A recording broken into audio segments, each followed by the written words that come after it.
Assalamualaikum and hai semua, saya Francis dan selamat datang ke channel saya. Jangan lupa subscribe dan tekan butang loceng untuk mendapatkan video-video yang menarik dan info-info yang terkini.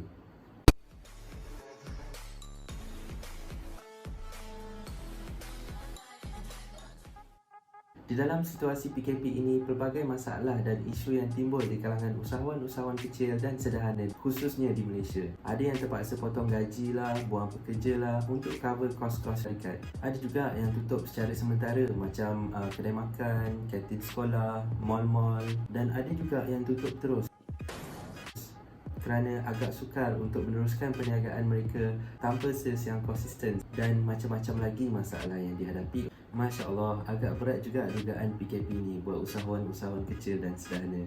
Namun Alhamdulillah, sebab kita usahawan-usahawan yang kecil dan sederhana, maka dia punya tanggungan dan risikonya agak kecil berbanding syarikat-syarikat yang lebih besar, di mana mereka mempunyai tanggungan dan risiko yang lebih besar. Jadi musim PKP ni tak kira lah usahawan kecil, sederhana dan besar pun akan sama-sama mendapat impak yang agak berat. Selain daripada mendapat subsidi ataupun bantuan daripada kerajaan, yang mana itu pun kalau kita layak, video kali ini khas untuk usahawan-usahawan kecil dan sederhana tentang bagaimana cara kita menghadapi PKP. Seriously, anda memang layak untuk menonton video ini dan mengamalkan tips-tips yang saya akan kongsikan. Hai. Okay. Saudara-saudari usahawan-usahawan sekalian, janganlah kita mudah untuk berputus asa untuk achieve main goals kita dalam berniaga ini. Sebab saya tahu ramai yang berniaga ini bukanlah semata-mata untuk diri kita sendiri, namun untuk keluarga tersayang, keluarga yang terdekat, keluarga yang jauh, dan ada antara kita ini adalah penyumbang kepada segolongan masyarakat yang memerlukan. Cuba kita ingat semula semasa kita gembira berniaga dan mendapat keuntungan yang konsisten setiap hari. Mesti kita happy kan? Mesti kita lah yang merupakan penyumbang utama bagi keluarga kita, masyarakat dan dunia, insyaAllah. Jadi guys, jangan kita patah semangat. Kita kena terus berjuang untuk achieve main goals kita dalam berniaga. Yeah, boy. Dalam video kali ini, saya akan kongsikan tips dan cara untuk kita mendapat sales yang konsisten di dalam musim PKP ini.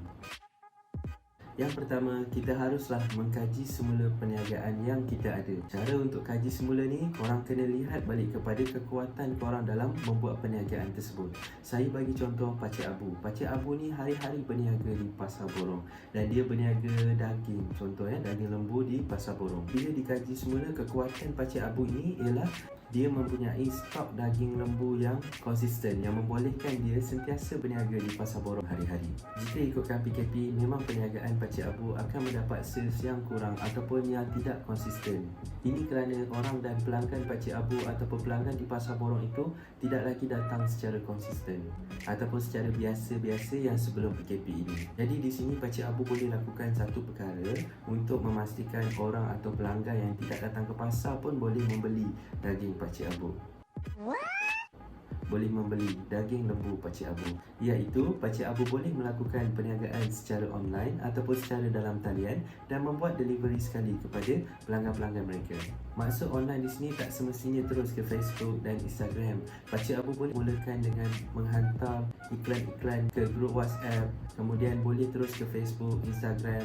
Jika Pakcik Abu tidak familiar dengan medium-medium perniagaan secara online ni, mungkin Pakcik Abu boleh meminta bantuan daripada anak-anak ataupun kenalan terdekat untuk sama-sama membantu mengiklankan perniagaan daging lembu Pakcik Abu secara online. Tambahan lagi, kebanyakan orang yang pergi ke Pasar Borong ni adalah sebenarnya orang-orang sekitar. Jadi di situ pengantaran pun dapat dilakukan dengan lebih mudah, insyaAllah. Sekarang ni pun ada Grab, ada Bungkusit dan macam-macam lagi servis pengantaran yang lain. Di sini saya ingin tekankan sekali lagi untuk kita semua kaji semula perniagaan kita. Kita fokus kepada kekuatan perniagaan kita dan daripada situ kita create sesuatu yang boleh menambah ataupun memberikan sales kepada perniagaan kita secara konsisten di musim PKP ini. InsyaAllah, jika kita fokus untuk melihat kepada kekuatan kita, pasti kita akan jumpa jalan untuk memperbaiki segala kelemahan di dalam perniagaan kita, insyaAllah.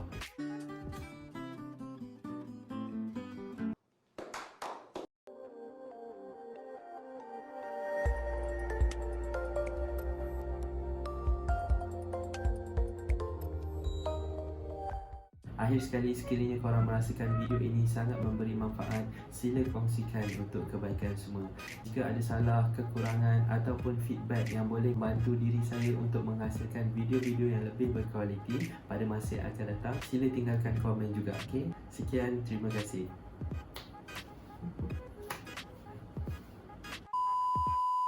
Assalamualaikum and hai semua, saya Francis dan selamat datang ke channel saya. Jangan lupa subscribe dan tekan butang loceng untuk mendapatkan video-video yang menarik dan info-info yang terkini.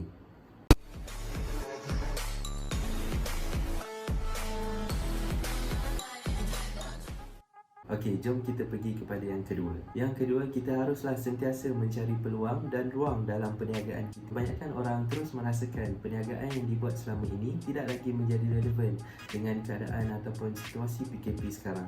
Guys, chill, okay, chill. Sebenarnya, setiap perniagaan yang kita buat dengan niat yang baik dan jalan yang betul, pasti akan ada je ruang dan peluang. Tak kiralah situasi macam mana sekalipun. Contohnya, kali ini saya bagi contoh perniagaan yang tutup sementara ataupun tutup teruslah sepanjang musim PKP ni.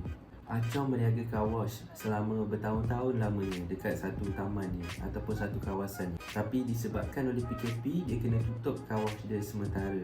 Jadi dari situ Acong dah kehilangan punca utama pendapatan dalam kehidupan dia.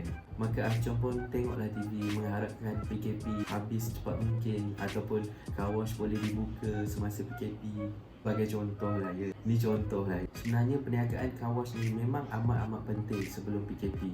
Dan saya rasa selepas PKP pun orang masih akan mencari car wash. Cuma musim PKP ni orang semua tak keluar kereta, atau kereta pun tak banyak yang keluar. Kemungkinan untuk orang basuh kereta tu kurang. Maka di sini sebenarnya ada peluang bagi Acong.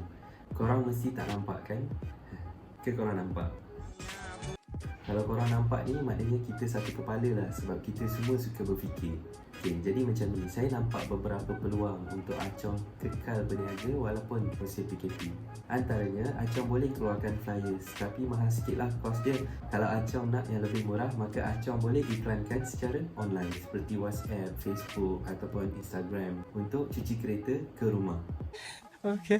Mungkin Acong boleh mula di kawasan sekitar sebab ramai orang tahu Acong berniaga car wash di kawasan tersebut. Maka insya-Allah dengan usaha itu, orang semua boleh mendapat khidmat Acong, khidmat car wash dari Acong.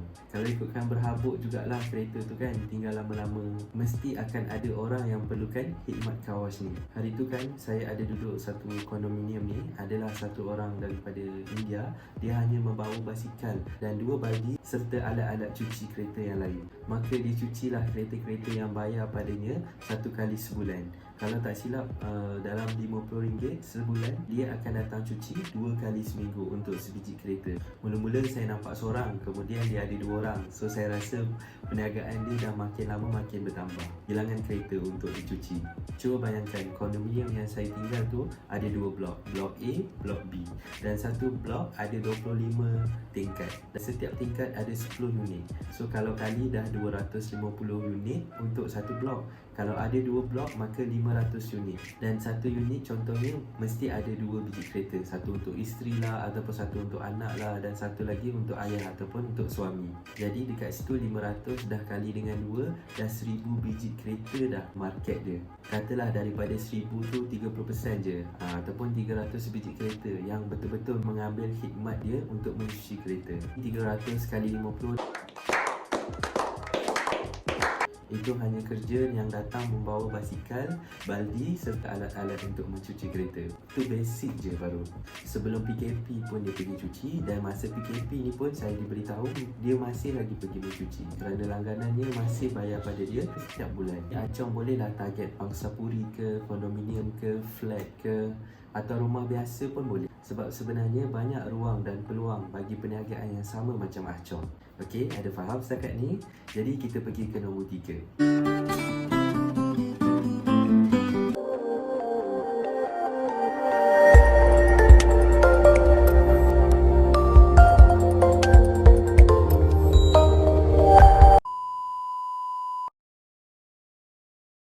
Assalamualaikum and hai semua, saya Francis dan selamat datang ke channel saya.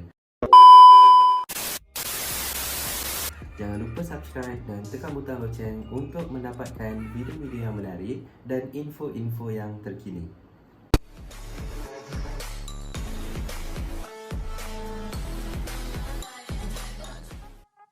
Yang ketiga ialah kita harus menukar plan ataupun strategi penjualan kita. Menukar strategi jualan kita ini memang tidak dapat dielakkan lagi. Apabila keadaan berubah, kita harus mengubah teknik ataupun strategi kita dalam penjualan tersebut. Macam kita pergi mancing dekat sungai kan. So kalau kita pergi mancing dekat sungai, joran yang kita pakai, umpan yang kita pakai ataupun kain yang kita pakai tu tak sama. Kalau tiba-tiba esok tu kawan kita ajak pula, jom kita pergi mancing dekat laut pula. So bila kita mancing dekat laut, joran ataupun setiap peralatan yang kita bawa untuk pergi memancing di kawasan laut tu dah tak sama dengan kita mancing dekat sungai. Nampak tak keadaan sungai dan keadaan laut? Dua keadaan yang berbeza, maka mereka memerlukan alatan yang berbeza untuk terus memancing. Macam tu jugalah dengan perniagaan. Setiap kali keadaan berubah, kita harus menukar strategi jualan kita. Bukan strategi perniagaan ya. Strategi perniagaan itu adalah sesuatu yang lebih besar daripada strategi jualan. Strategi jualan ini adalah strategi bagaimana kita untuk mendapatkan jualan yang konsisten walaupun keadaan berubah. Dia macam pergi mancing tadi, macam mana kita nak mendapatkan ikan walaupun keadaan ataupun tempat yang berubah. Jadi perniagaan kita tu okey. So kita ubah cara atau strategi jualannya sahaja. Contoh macam Makcik Kia. Makcik Kia ni dah bertahun-tahun berniaga bazar Ramadan. Dan kalau dia berniaga bazar Ramadan, dia berniaga mutabak, ramai ataupun panjang orang beratur untuk mendapatkan mutabak dia. Kalau orang pergi ke bazar Ramadan, pasti orang akan pergi ke gerai Makcik Kia untuk mendapatkan mutabak dia. Dah tiba-tiba kerajaan kata semua bazar Ramadan tidak dibenarkan beroperasi disebabkan PKP. Jadi Makcik Kia tidak lagi boleh berniaga di bazar Ramadan dan orang pun tidak boleh pergi ke bazar Ramadan sebab PKP ni. Tetapi itu tidak bermakna Makcik Kia tidak boleh berniaga mutabak dia yang paling sedap tu, dan tidak mustahil bagi semua orang yang ingin merasakan martabak Makcik Kia setiap kali bulan Ramadan tiba. Jika strategi jualan secara bazar tidak lagi dibenarkan, maka Makcik Kia ada option, ada pilihan yang mana Makcik Kia boleh berniaga secara online, iaitu di WhatsApp, di Facebook, di Instagram ataupun di platform-platform online lain. Macam kalau Makcik Kia ada WhatsApp group taman ke, ada WhatsApp group bazar Ramadan ke, ataupun ada anak-anak yang boleh membantu Makcik Kia untuk pergi ke platform online tersebut untuk terus dapat melakukan pembelian walaupun tidak di bazar. Di sini Makcik Kia boleh buat order secara online dan delivery sekali. Sekarang ni dah macam-macam sistem pengantaran ataupun servis pengantaran yang ada. Ada Bokusit lah, ada Grab lah, ada Lalamove lah. Dan jika saya sendiri yang jadi Makcik Kia tu, yang berniaga martabak sedap setiap tahun yang orang tertunggu-tunggu, yang orang akan pasti datang ke gerai dia untuk membeli martabak tu, saya akan start mula berniaga secara online ni mulai hari ini, mulai sekarang ataupun mulai secepat yang mungkin. Ini bagi memastikan semua pelanggan Makcik Kia aware dengan sistem baru perniagaannya. Bila tiba sahaja bulan Ramadan, pelanggan-pelanggan yang dah aware dan tahu macam mana Makcik Kia berniaga, iaitu secara order dan delivery, akan terus order melalui sistem yang baru diperkenalkan oleh Makcik Kia tersebut. Tiada bazar Ramadan, tiada masalah sebenarnya jika kita menukar strategi jualan kita kepada order dan delivery. Dan ini bukanlah untuk Makcik Kia semata-mata, ini juga untuk peniaga-peniaga bazar yang lain. Jadi korang boleh start mulai daripada hari ini ataupun mulai daripada sekarang untuk memperkenalkan sistem penjualan bazar Ramadan korang yang baru. Teringat saya dekat jiran saya seorang ni, tiap-tiap hari sebelum PKP ni ada orang datang beli dekat jiran saya ni. Dia berniaga kuih-kuih dan kek-kek, dan subhanallah, jiran saya ni memang agak sibuk dekat taman ni. Dan alhamdulillah, walaupun musim PKP ni, beliau tetap sibuk dengan order dan delivery dia. InsyaAllah, saya yakin dan percaya Makcik Kia dan kawan-kawan peniaga bazar semua pasti boleh juga. Amin. Okey, kita pergi kepada tips ataupun cara yang terakhir untuk kekalkan jualan kita di sepanjang musim PKP ini.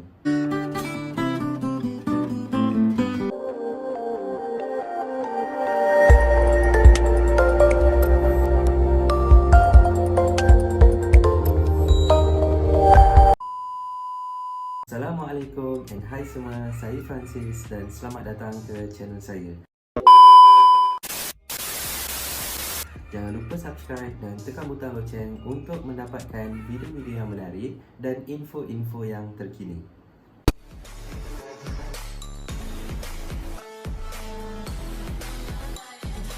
yang keempat ialah kita haruslah sentiasa belajar dengan sifu-sifu dan cikgu-cikgu yang hebat yang dah memang terbukti beliau adalah seorang yang berjaya dalam perniagaan. Dan kalau boleh, kita cuba cari cikgu-cikgu yang betul-betul relate dengan industri ataupun perniagaan kita. Kita semua dicipta oleh Allah untuk menjadi seorang yang memang pandai, tapi kita kena sentiasa ingat bahawa tak semestinya semua yang kita tahu itu dah cukup untuk menjadikan perniagaan kita the best of the best. Walaupun musim PKP ni ramai yang mengeluh, ramai yang rasa tak cukup, ramai yang rasa macam almost give up. Stop it. Get some help. Sebenarnya kan kita ada banyak sangat sumber-sumber yang kita boleh pergi belajar dan seterusnya menjadikan perniagaan kita tu boleh maintain walau macam mana keadaan sekalipun yang kita hadapi. Kalau korang boleh melihat video ini ataupun menonton video ini sehingga habis, maknanya korang tahu bagaimana untuk menggunakan internet atau Google contohnya. Cuma apabila kita belajar ni, saya nasihatkan pada diri saya sendiri dan semua yang menonton untuk fokus kepada dua perkara ni dahulu. Perkara yang pertama, kita kena sentiasa fokus kepada kelemahan pada diri kita dahulu. Kadang-kadang perniagaan kita tu dah okey dah, yang lemah sebenarnya diri kita ataupun jiwa kita ataupun rohani kita.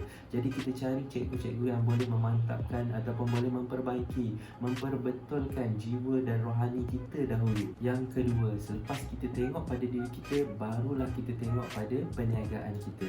Mana-mana perniagaan pun pasti akan ada kelemahan dia. Jadi kita fokus untuk mencari kelemahan, untuk mencari punca pada kelemahan tersebut dan fokus untuk memperbaikinya. Contohnya mungkin dalam perniagaan kita ni, kita tidak tahu sistem untuk berniaga secara online. Macam mana nak buat Facebook, macam mana nak buat Instagram, ataupun macam mana nak buat iklan, semua tu. Dalam kita sentiasa nak belajar ni, kita kena sentiasa positif dan kita kena sentiasa tahu bahawa setiap kelemahan yang kita ada tu pasti ada cara untuk kita mengatasinya. Di dalam masa kita belajar ni, yang mana saya sendiri pun mempunyai banyak kelemahan yang saya perlu betulkan. Sama-samalah ya, insya-Allah kita belajar untuk memperbetulkan diri kita dan seterusnya perniagaan kita, insya-Allah.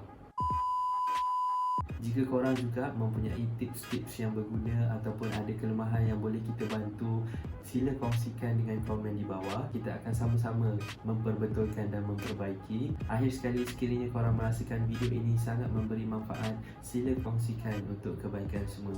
Jika ada salah, kekurangan ataupun feedback yang boleh bantu diri saya untuk menghasilkan video-video yang lebih berkualiti pada masa yang akan datang, sila tinggalkan komen juga, okey? Sekian, terima kasih.